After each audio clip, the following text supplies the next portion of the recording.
Adoree, you go way back with Jabril, right? Yeah. What have you gotten any sense for what kind of an emotional leader he is on the field? Passionate. I feel like that's what he brings to the game. Even when we were in high school, being able to see him play, even when he came on ESPN and committed and rapped a song, just seeing, not just the love that he had for the game, but music as well. So, what he does and the passion that he has for everything, you can see it in everything that he does. So I can see the emotion that he has, but it's good emotion and needed. Is he loud on the field in practice even? Do y'all hear him? Yeah, he loud. Like, what kind of things do you hear him say? Just talking and communicating, what's going on with the other defense, just trying to be, that vocal leader out there. So it's good to have because, you might be thinking something and you hear it out there, and so it's a relief on you. So you don't have to think too much. You got people out there talking to be able to communicate, so that's a great thing. Is he the most talkative guy on defense? I'll give him that award. Does he crack jokes at all or no? No, he's a funny dude. Yeah, good dude. I think it's him being himself. So I think that's who are true funny people. When they're serious the most times, but it's just funny because they're serious. So I feel like him being as genuine as he is and just the person he is makes him funny. You give him that award, but should you have won that Horning Award the year he won it for the most versatile player? No, he got it. He was doing his thing. I know. No. He got it. No. What has been your impression of Rodarius? I know Coach Henderson mentioned that he like wants to go against the first team. Like he doesn't seem to have any fear for a 6th-round pick, which is, whatever you were gonna say. No, I like Lee, man. We call him Lee. What's the background of that? I think that's his middle name. Oh, okay. It's Lee, and we call him Lee twice. But man, I like his game, what he brings, his enthusiasm, his competitiveness. He's a dog out there, man. Every day at practice, I say, who I came to see. Like, I come to see him work and see him play. Like, I watch him in everything that he does, just trying to implement and see what he does and, like, try to add it to my game. So, I appreciate having him, and it keeps everybody on edge. So, man, talented player. He's special. So I just like seeing him going out there and compete. Is it rare to see a rookie like that to come in and have, like, no fear like that in that way? Not rare, but, like... Man, yeah, it's just impressive. I don't want to say it's rare or nothing, but that's just who he is. It's good to have that. He doesn't waver, he doesn't change. He does what's got him here, and it's working. So I like that of him. What have you learned about the secondary that maybe you didn't know before you got here? I just think the overall game, the aspect of the game, talking to Rome about different things. I feel like that helps me out a lot, just about splits here, things the offense will do, and worrying about different things, what a coordinator may think and what he may see. So I think just being able to talk to the different coaches and have the different experiences from guys playing in the Super Bowls, the big games, and not just the guys, but the actual coaches, to be able to coach against some certain things. So to be able to just put nits and bits in your head, so later on down the line when it may come up, a situation may come, be able to see it out in practice and be able to use it to your best. There are days where you've had sort of a lighter workload out here. Is that something you've experienced previously, or is that something this coaching staff does differently than when you're in Tennessee?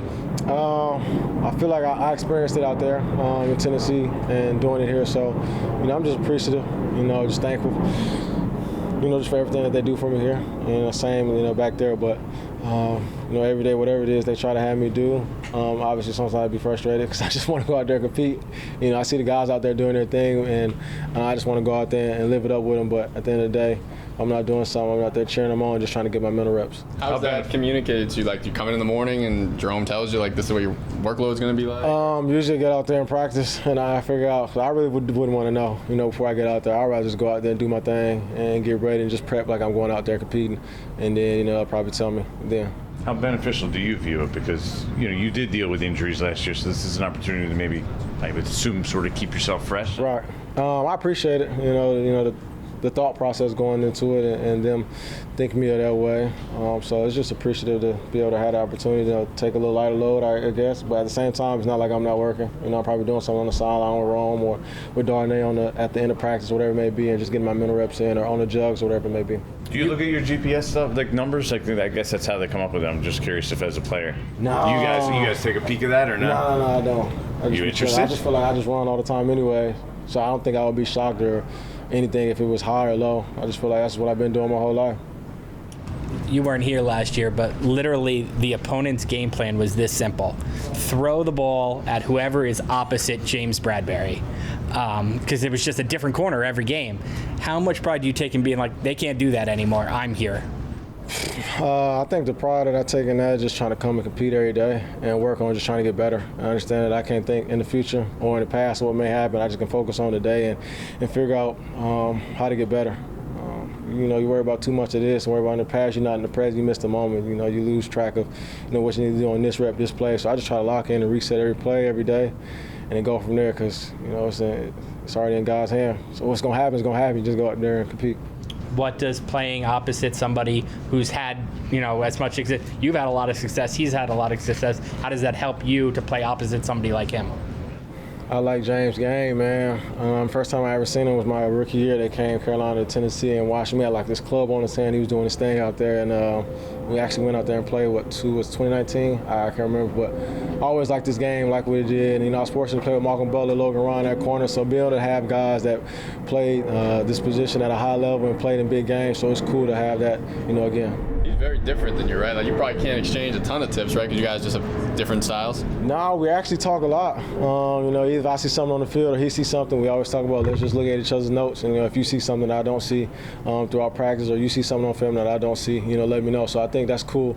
We'll be able to bounce ideas off each other, but see what he sees, see what I see, and we go from there. I mean, just more like skill set wise, do you feel like they complement each other well? Yeah, I don't mean like that. Yeah, like you're kind of one type of corner. He's a totally different. I feel like what he does, I just try to learn from. See what he does, just in case I'm in that position. Whatever the situation or the opponent he may battle up against, try to see what he does and what he likes to do. So it may try to implement in my game because, like you said, we're both two different type of players, and just try to use what he has and to put in my game. Last one. Adoree, how does Judge compare to Vrabel as a head coach? Man, they're different. I don't know, probably because they're just two different, complete people. I really don't even know how to explain. They're just two different guys in that aspect. They both come from the Patriot lineage, but at the same time, they all bring their different style to the game. How they want to coach and how they want to do things. But that's all I can say. I really don't know